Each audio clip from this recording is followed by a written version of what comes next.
একটা ভুল ধারণা আছে যে উনি সিনেমা হলের নাম করে মার্কেটটা করেছেন, পারমিশনটা সিনেমা হলের নাম করে নিয়েছেন। নো, উনি মার্কেটের কথা বলেই ওখানে পারমিশন নেওয়া এবং মার্কেটটা ওখানে মার্কেট হিসাবেই তৈরি হয়েছিল। পরবর্তীতে আমরা সিনেমা হল করার জন্য চেষ্টা করেছিলাম, রাজুর থেকে পারমিশন দেওয়া হয়নি। মোর ওভার আমাদের এই বিল্ডিংটাতে অনেক পিলার ছিল, কনস্ট্রাকশন হওয়ার পর সেটাকে ভেঙে স্পেস করে সিনেমা হল করার মতো কোনো স্কোপ ছিল না, করা হয়নি। উপরেও করার চেষ্টা করেছিলাম পরবর্তীতে, তখনও পারমিশন দেওয়া হয়নি। কিছুদিন আগে ওখানে বিসিকের একটা অডিটোরিয়াম ছিল, ওটা আমরা নেওয়ার চেষ্টা করেছিলাম সিনেমা হল করার জন্য। উত্তরাতে ওটা স্কুল পাশে থাকার জন্য, সেটাও পারমিশন দেওয়া হয়নি। Chapter close. এটার অনেকের ভুল ধারণা আছে, আমি ক্লিয়ার করে দিলাম।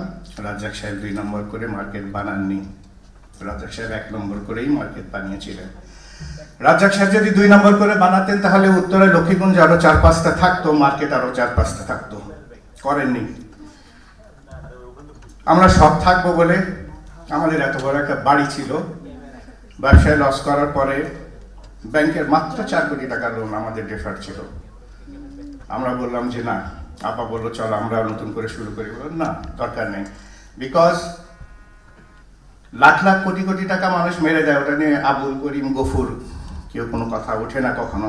বাট কালকে রাজ্জাক সাহেবের নামে আসবে, রাজ্জাক সাহেব 4 কোটি টাকা মেরে দিয়েছেন ব্যাংকের ডিফল্টার। আমরা আমাদের বাড়ি বিক্রি করে লোন শোধ করে দিছি। আমরা ইচ্ছা করলে মেরে দিতে পারতাম ওই টাকা, আরো বাড়ি করতে পারতাম, ডেভেলপারকে দিয়ে ফ্ল্যাট বানাতাম। এই ফ্ল্যাটগুলো কিন্তু আমাদের না, সেল করে দিয়েছি, ওখানে আমাদের কোনো ফ্ল্যাট নাই। গেল। এখন আসি, বাংলাদেশের মানুষ আমার আব্বাকে যে শ্রদ্ধা দেখিয়েছে, সম্মান দেখিয়েছে, আমার ইন্ডাস্ট্রি যে সম্মান শ্রদ্ধা দেখিয়েছে, এটা যদি আব্বা ধরেন তার বেঁচে থাকা অবস্থা, আজকে যদি আব্বা বেঁচে থাকা অবস্থায় এই দৃশ্যটা দেখে যেত, তিনি হয়তো বাকরুদ্ধ হয়ে যেতেন। জানতেন যে দেশের মানুষ ভালোবাসে, ইন্ডাস্ট্রির লোক তাকে শ্রদ্ধা করে। বাট এইটা দেখে মনে হয় তিনি সহ্য করতে পারবেন না, অভিভূত হয়ে যেতেন যে মানুষ তাকে এতটা ভালোবাসে। আমি দেখেছি শহীদ মিনারে, আজাদ মসজিদে কিভাবে মানুষ কেঁদেছে তার জন্য। বাচ্চা বাচ্চা মেয়ে এসছে, মহিলারা এসছে, কোলে বাচ্চা নিয়ে শহীদ মিনারে এসছে তাকে শ্রদ্ধা জানাতে। সবার এই জিনিস ভাগ্যে চোটে না। আমরা তাকে একটা হাঁড়িতে চাল রান্না হলে, ভাত যখন রান্না হয় 2-1টা চাল শক্ত থাকে। আমাদের ইন্ডাস্ট্রিও তাই, আমরা একটা পরিবারে বসবাস করি, 2-1-2টা কথা বলতেও পারে, বাট তাই বলে হাঁড়ির সব চাল নষ্ট না, সব ভাত নষ্ট না, আমরা তাকে সবাই অসম্মান করি না, ভালোবাসি। আমি 2 দিন আগে দেখলাম একটা চ্যানেলে গুলজার ভাই ছিলেন। এখন অনেকেই হয়তো বলবেন আব্বাকে নিয়ে অনেক অনেক কথা বলবেন, তাকে আদর্শ, তাকে ফলো করা দরকার, তাকে ফলো করলে নিজেরা ফলো করা হয়, এটা সেটা। গুলজার ভাই এক কথা বলেছেন সুন্দর, যে কিছুই দরকার নাই, রাজ্জাক সাহেবের বইটাকে ফলো করেন, তাকে ফলো করেন, আর কিছু লাগবে না তার আদর্শকে। ফাইন। রাজ্জাক সাহেব কিন্তু ইন্ডাস্ট্রিকে ডিভাইডেড করে যায়নি।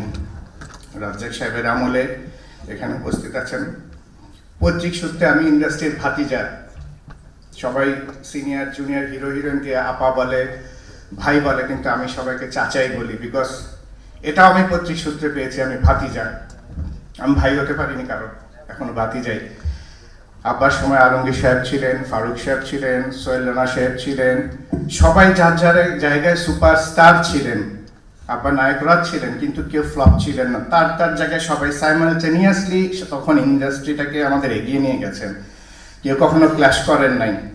সন্ধ্যার পরে আমার চেয়ে বেশি ইন্ডাস্ট্রিকে আর কেউ জানে না, বিকজ 70-তে যখন আব্বার উত্থান হয় বাংলার স্বাধীনের পরে, আমার দেখা ইন্ডাস্ট্রিকে, আমার বাসায় ইন্ডাস্ট্রি কীভাবে রাইজ করেছে, কারা কারা এসেছে, কাদের মধ্যে কত বন্ধুত্ব ছিল, আমার চেয়ে বেশি কেউ জানে না। আমি দেখেছি, আমি ইন্ডাস্ট্রিতে পরে এসেছি, কিন্তু দেখেছি ইন্ডাস্ট্রি অনেক গভীর থেকে। আলমগীর সাহেবরা ছিলেন, যারা সিনিয়র ছিলেন, তারা কখনো ক্ল্যাশ করে নাই। সকালে শুটিং করেছেন, যার যার প্রফেশনাল প্রতিযোগিতা ছিল, কিন্তু সন্ধ্যাবেলায় গিয়ে সবাই একসাথে আমাদের বাসায় চলে যেতেন, আনন্দ ফুর্তি করতেন, খাওয়া দাওয়া করতেন, রাত্রে 3টা-4টা পর্যন্ত থাকতেন, পরে সকালবেলা ঘুম থেকে উঠে আবার যার যার কাজে চলে যেতেন, কেউ কিন্তু ক্ল্যাশ করতেন না। এই কথা এই জন্য বলছি যে এখন আমরা একসাথে দাঁড়াতে পারি না, 5 জন একসাথে দাঁড়িয়ে ছবি তুলতে পারি না। আমার বাসায় ছবি আছে, সবাই একসাথে দাঁড়িয়ে একটা ছবি, দেখার মতো একটা ছবি, ওই ছবি হয়তো আর কোনোদিন ওঠানো যাবে না। বেশি কিছু বলবো না। ইন্ডাস্ট্রিতে এখন বলে আব্বার আদর্শকে অনুসরণ করতে, ফাইন, করলাম। আমার আব্বা অনেকে বলে, কে বলেন আমি আলোচনা যাব না, কি করেছেন ইন্ডাস্ট্রির জন্য। ইন্ডাস্ট্রির জন্য কি করেছেন, দুইটা সন্তানকে দিয়ে দিয়েছেন। একটা পিতার কাছে তার সন্তানের চেয়ে মূল্যবান আর কিছুই নাই, কিছুই নাই, কোনো পিতার কাছেই না। সে কানা হোক লেড়া খোড়া হোক, একটা কানা ছেলে তার মা বাবার কাছে সবচেয়ে সুন্দর, কালো ছেলে সবচেয়ে সুন্দর।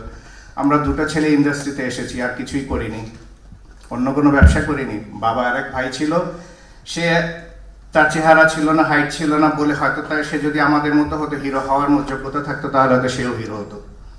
তার জন্য অন্য ব্যবসা করতে গিয়েছিল, হয়নি। আমরা ফিল্মের লোক, হিসাব কিতাব বুঝি না বলেই মার খেয়ে গেছি, সেটা কথা না। ব্যবসা হয়নি। 2 নম্বরই আমার বাবা কখনো করেনি, এইটাই করেছেন।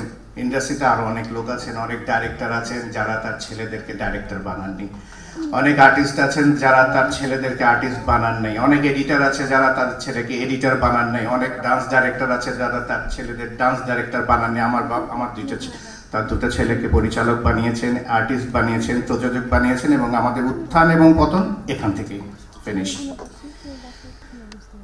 কারোর প্রতি তার কোনো রাগ অনুরোধ ছিল না।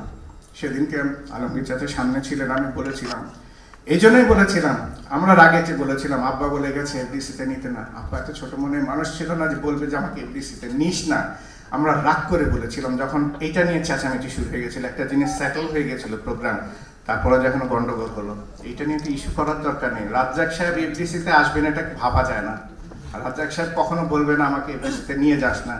2-1 কি বললো না বললো তাতে রাজ্জাক সাহেবের কিছু আসে যায় না। এটা রাজ্জাক সাহেব মরে গিয়ে প্রমাণ করে দিয়ে গেছেন যে রাজ্জাক সাহেব কি ইন্ডাস্ট্রির জন্য একটা, ঠিক আছে। এই আর বেশি কিছু বলবো না।